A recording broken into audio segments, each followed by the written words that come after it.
नमस्कार, स्वागत है आपका पहरेदार न्यूज में। मैं हूं आपके साथ शालिनी। आइए बढ़ते हैं आज की बड़ी खबर की ओर। नेपाल में प्रदर्शन और हिंसा की असली कहानी। दोस्तों, हमारा पड़ोसी देश नेपाल हिंसा की आग में जल रहा है। क्या इस हिंसक और विनाशकारी प्रदर्शन के लिए सिर्फ सोशल मीडिया पर प्रतिबंध जिम्मेवार है या कोई दूसरी वजह भी है? जानने के लिए देखिए पूरा वीडियो और अंत तक बने रहिए। नेपाल एक ऐसा देश जो अपनी प्राकृतिक सुंदरता, सांस्कृतिक समृद्धि और शांतिपूर्ण छवि के लिए जाना जाता है, हाल के दिनों में हिंसा और अशांति की चपेट में आ गया है। सितंबर 2025 में राजधानी काठमांडू और अन्य प्रमुख शहरों में भड़के हिंसक प्रदर्शनों ने न केवल नेपाल की राजनीतिक स्थिरता को हिलाकर रख दिया, बल्कि इसे दक्षिण एशिया में अस्थिरता का एक और उदाहरण बना दिया। इन प्रदर्शनों की शुरुआत सरकार द्वारा सोशल मीडिया पर लगाए गए प्रतिबंध से हुई, लेकिन इसकी जड़ें कहीं अधिक गहरी हैं।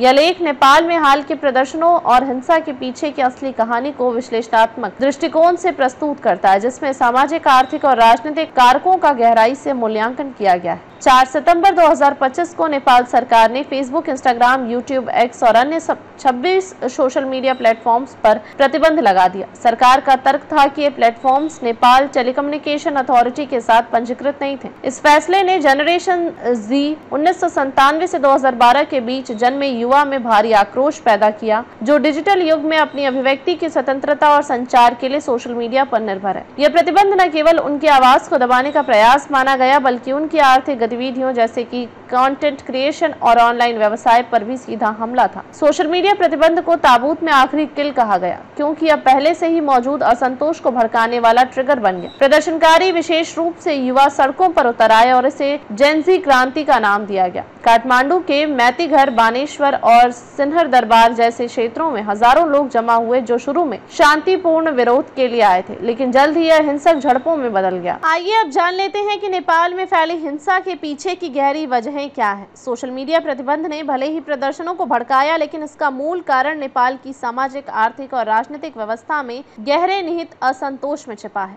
भ्रष्टाचार और भाई भतीजावाद। नेपाल में भ्रष्टाचार एक दीर्घकालिक समस्या रही है। जनता, विशेष रूप से युवा, राजनीतिक नेताओं और उनके परिवारों की भव्य जीवन शैली से नाराज थी, जिसे वे सोशल मीडिया पर खुलेआम प्रदर्शित करते थे। नेपो किड्स, नेताओं के बच्चे का ट्रेंड विशेष रूप से टिकटॉक पर आम जनता की गरीबी और बेरोजगारी के साथ तीखा कंट्रास्ट बनाता था। पूर्व राजदूत रंजीत राय ने कहा कि उच्च राजनीतिक कार्यालयों में भ्रष्टाचार और घोटालों के प्रति लोगों की निराशा इस आक्रोश का मुख्य कारण है। सबसे बड़ी वजह है बेरोजगारी और आर्थिक असमानता। नेपाल में युवा बेरोजगारी एक गंभीर समस्या है। जनरेशन जेड, जो शिक्षित और महत्वाकांक्षी है, को रोजगार के अवसरों की कमी ने हताश कर दिया। सोशल मीडिया पर प्रतिबंध ने उनके ऑनलाइन आय के स्रोतों को भी प्रभावित किया, जिससे आर्थिक निराशा और बढ़ गई। दूसरी बड़ी वजह है राजनीतिक अस्थिरता। पिछले 17 वर्षों में नेपाल में 14 बार सरकार बदली है, जो देश की अस्थिर राजनीतिक व्यवस्था को दर्शाता है। प्रधानमंत्री केपी शर्मा ओली की सरकार पर भ्रष्टाचार और तानाशाही के आरोप लगे और उनकी पार्टी सीपीएन, यूएमएल और नेपाली कांग्रेस के बीच गठबंधन की अफवाहों ने जनता का विश्वास और खो दिया। सोशल मीडिया और जेनजेड की ताकत को समझिए। जेनजी ने सोशल मीडिया का उपयोग न केवल अपने गुस्से को व्यक्त करने के लिए, बल्कि संगठित होने के लिए भी किया। एनजीओ हामी नेपाल ने इंस्टाग्राम और डिस्कॉर्ड जैसे प्लेटफॉर्म्स पर यूथ अगेंस्ट करप्शन जैसे अभियानों के जरिए युवाओं को एकजुट किया।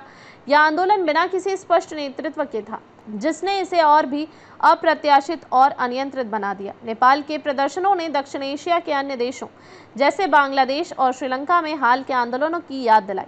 बांग्लादेश में 2024 में छात्र आंदोलनों ने शेख हसीना की सरकार को उखाड़ फेंका और श्रीलंका में 2022 में आर्थिक संकट ने राजपक्षे सरकार को सत्ता से बेदखल कर दिया। इन तीनों देशों में समानता यह थी कि युवा आबादी ने भ्रष्टाचार, आर्थिक संकट और सरकारी दमन के खिलाफ सड़कों पर उतरकर सत्ता को चुनौती दी।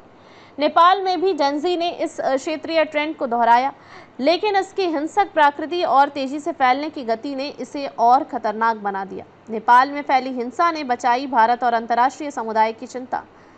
नेपाल की अशांति ने भारत को सतर्क कर दिया, क्योंकि दोनों देशों के बीच 1751 किलोमीटर की खुली सीमा है।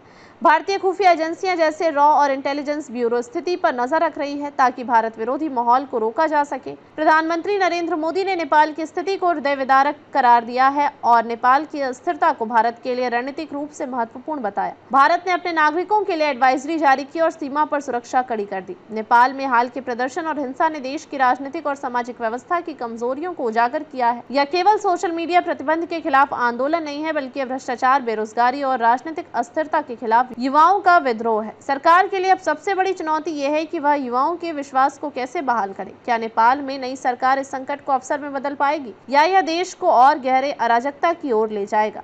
यह सवाल भविष्य के गर्भ में है, लेकिन इतना तय है कि जेन-ज़ी की यह क्रांति नेपाल के इतिहास में एक महत्वपूर्ण मोड़ साबित होगी। अब तक के लिए बस इतना ही, फिर होगी आपसे मुलाकात। तब तक के लिए नमस्कार और देखते रहिए पहरेदार न्यूज।